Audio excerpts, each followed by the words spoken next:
Tendo hoje que fazer a apresentação de um livro de poesia de uma amiga, a Marta David, na livraria LX Factory, intitulado O Berço Onde Nasci, vou tentar refletir um pouco sobre a poesia, sobre alguns poetas e a própria Marta David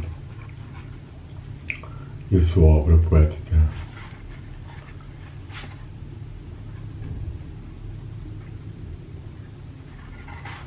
Não é fácil discernirmos bem toda a poesia que possa estar contida na junção de palavras em forma dita poética, que mesmo assim hoje perdeu a obrigatoriedade de ritmos, de rimas, de números, mas que os tem, de uma forma ou de outra, talvez até mais em ressonância com a época moderna em que vivemos, claramente rapidíssima, por vezes mesmo frenética, e com uma diminuição do uso da palavra mais profunda, harmoniosa e mágica, como caracterizaria a poesia nos seus tempos originais, em que os poetas eram videntes, eram rapsodos, eram levates, eram seres que captavam, seja harmonia, seja imagens, e as transcreviam pela sua voz, mais tarde registada em papiros ou em papel e pergaminhos. A poesia foi considerada pelos antigos uma revelação divina.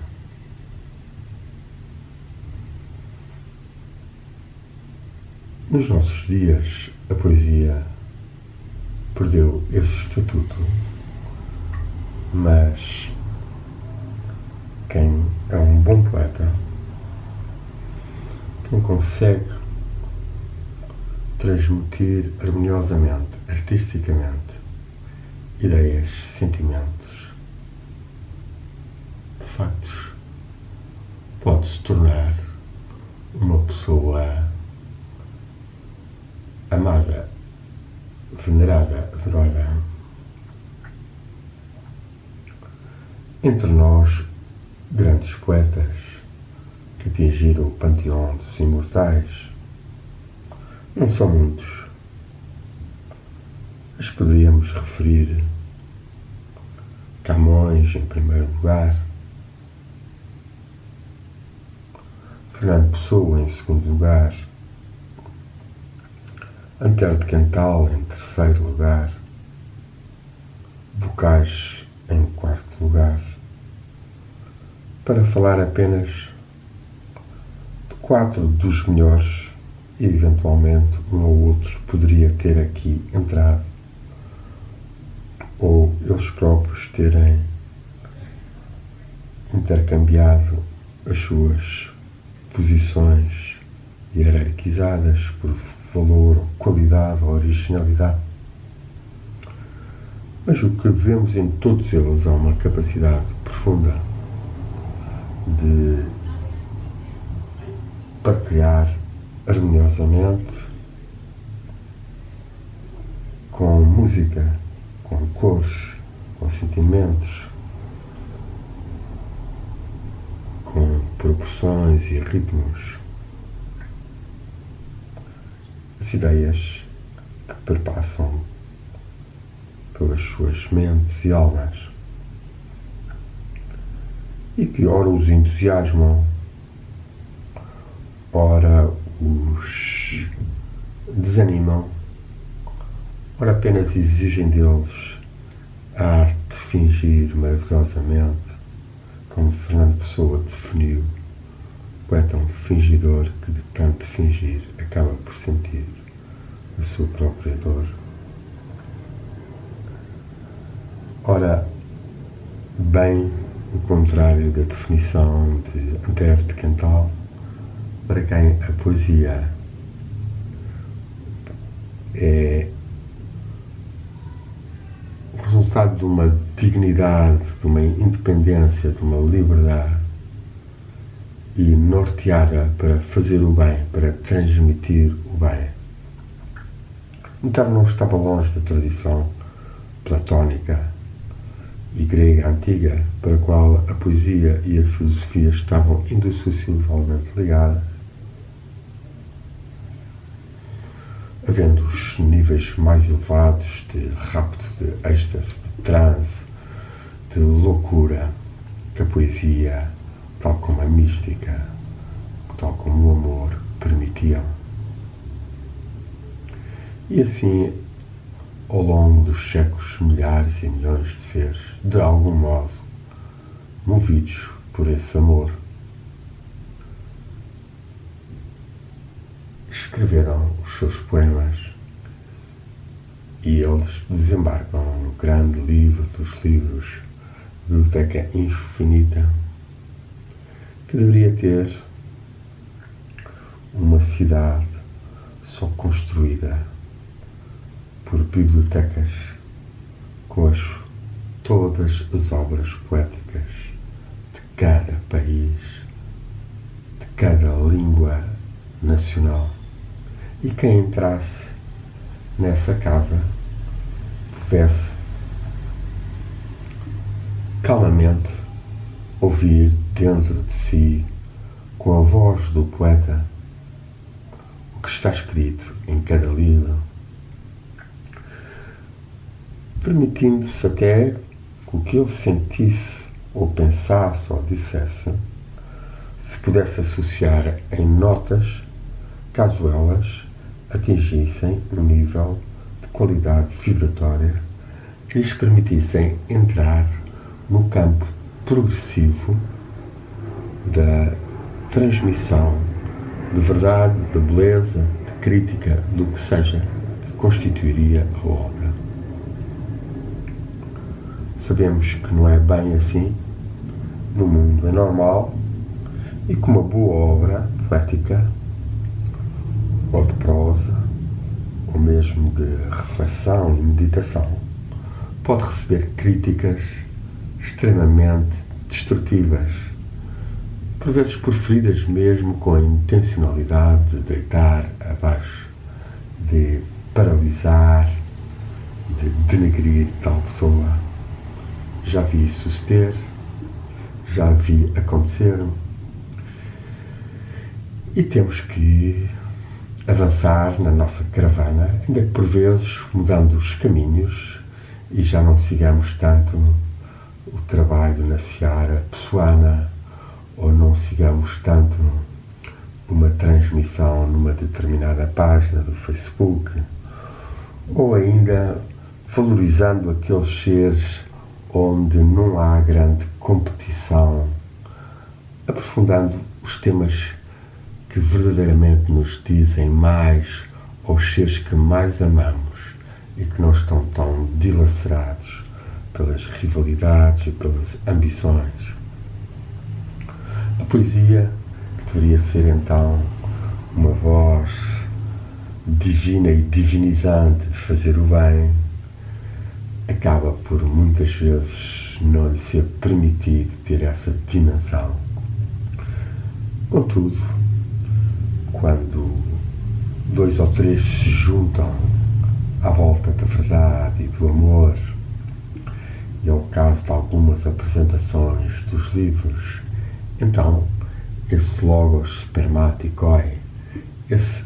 amor, inteligência divino e cósmico que dá coesão toda a manifestação pode emergir de algumas almas mais atentas a ele e que o vão procurar sintonizar, alinhar-se e falá-lo. Falá-lo não só de acordo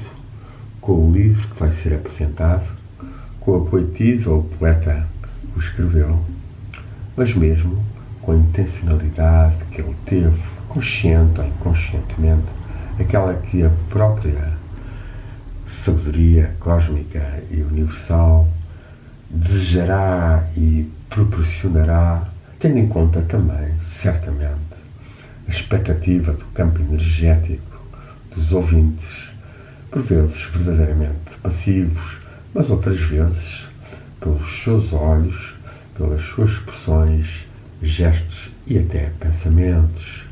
ou mesmo sentimentos que quem apresenta o livro possa pressentir, interagem, fazendo com que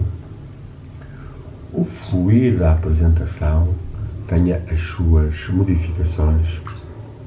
e possa assim colmatar mais os desejos e as aspirações das pessoas, da poetisa ou poeta,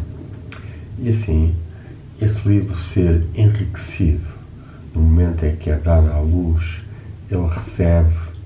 uma consagração da sabedoria cósmica que o envolve, que pode mesmo, se houver necessidade, daqui a acolá ser apontada um pequeno defeito, uma característica que pode ser aperfeiçoada, ou aprofundada ou melhorada. A poesia é verdadeiramente uma arte de transmitir imagens, ideias, sentimentos. E nós, cada um de nós, na sua essência, é uma consciência que registra e que gera exatamente sentimentos, pensamentos, emoções, sensações, a partir do que lhe vem do mundo exterior, seja ele físico, seja ele emotivo e psíquico, ou mesmo espiritual. A apresentação de um livro pode ser então uma confluência de mais do que um oceano. O oceano do escritor ou da escritora, o oceano da contemporaneidade, mas também o oceano do mundo psíquico e espiritual que ressoa ou que é invocado no livro. Por exemplo, no caso da Marta David, berço onde nasci, encontramos no começo do livro uma epígrafe extensa da citação de um poeta valioso, um dos grandes últimos poetas portugueses, Herberto Helder. Eu ainda conheci e dialoguei mais longamente uma vez com ele. Diz-nos esse poema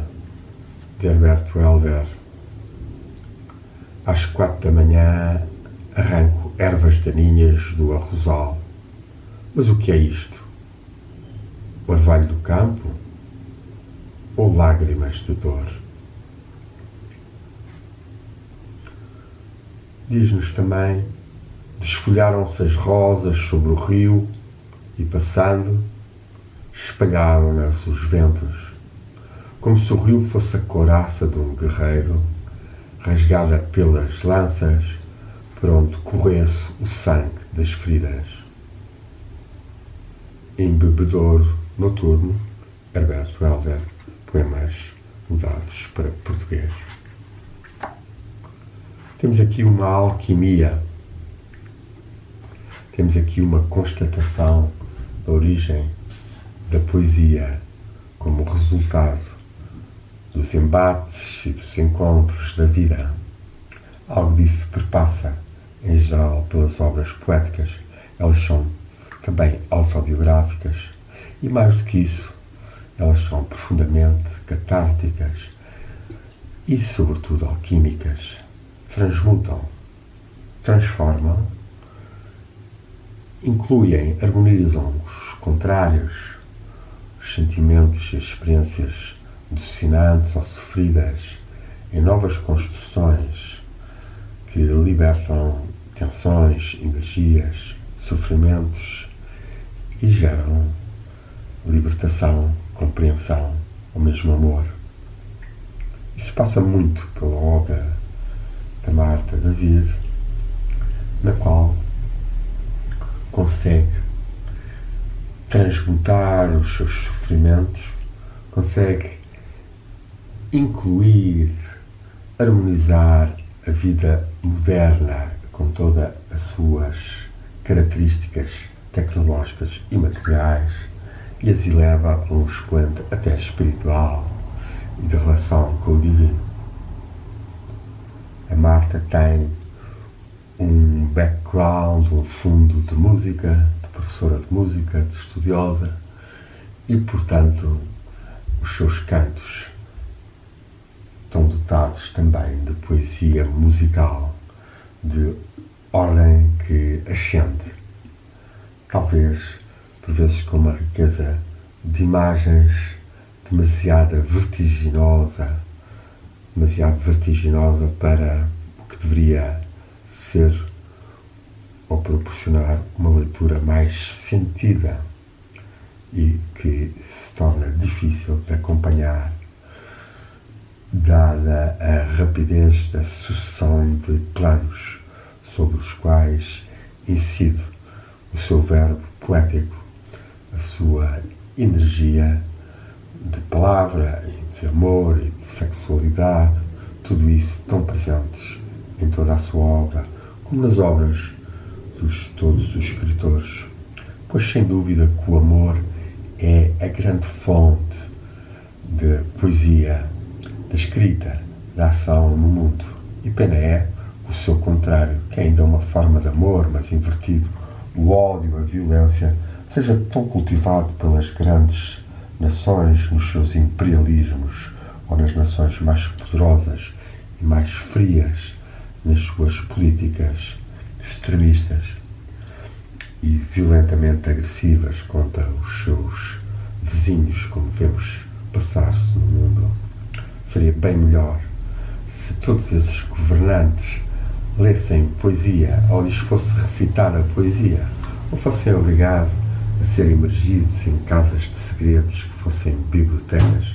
com poetas e professores de poesia e de retórica a lerem-lhes as grandes obras de Platão, de Plotino, de Florbela Espanca,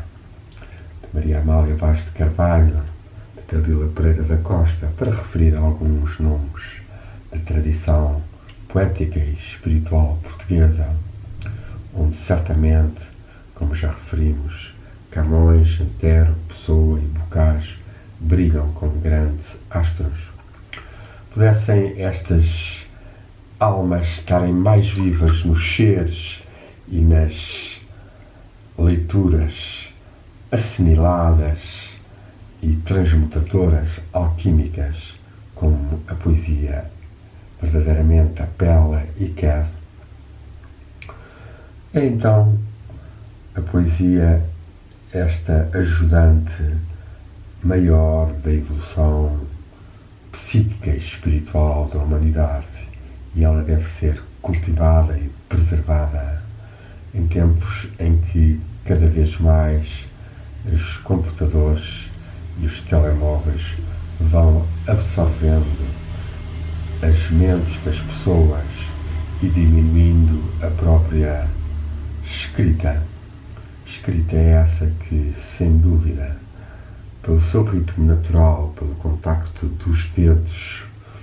e o seu traçar das linhas significativo, como a grafologia tenta decifrar, permite harmonizar muito mais os ritmos do corpo e da alma com o que é escrito. Possa então a poesia ser mais cultivada, seja no poema de amor, que é dirigido àqueles seres que mais amamos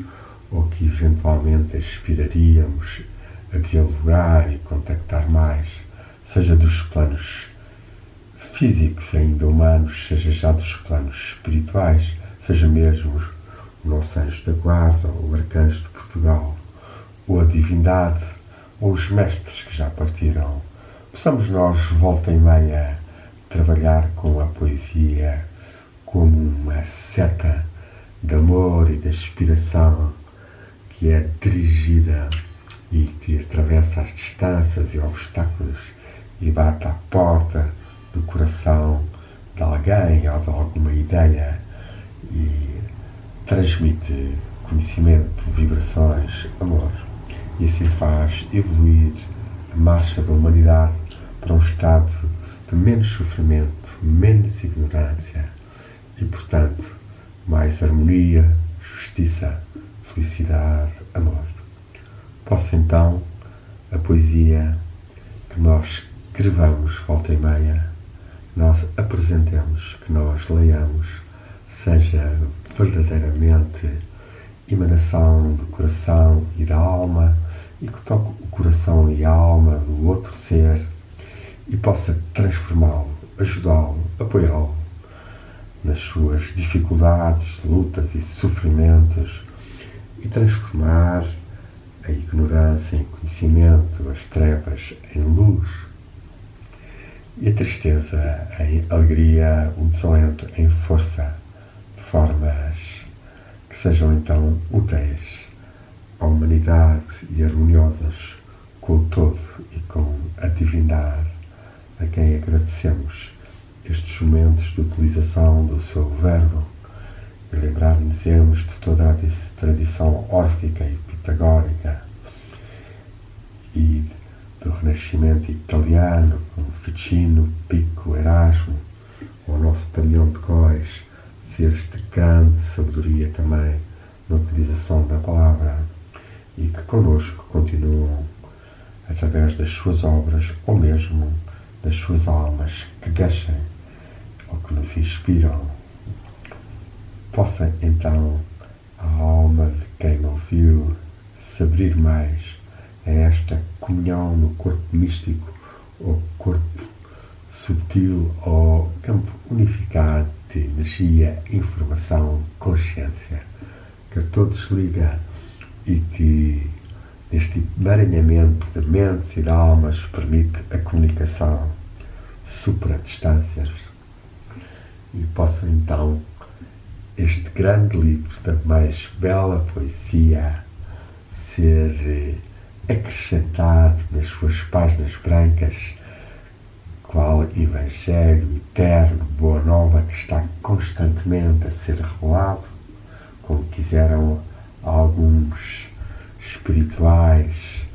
do século XIII, e que ressoou em Antero ou em Natália Correia entre nós. Possa então as harmonias do mundo espiritual descerem mais sobre a terra e inspirarem-nos.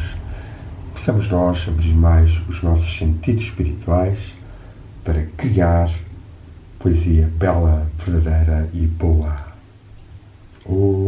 Amém.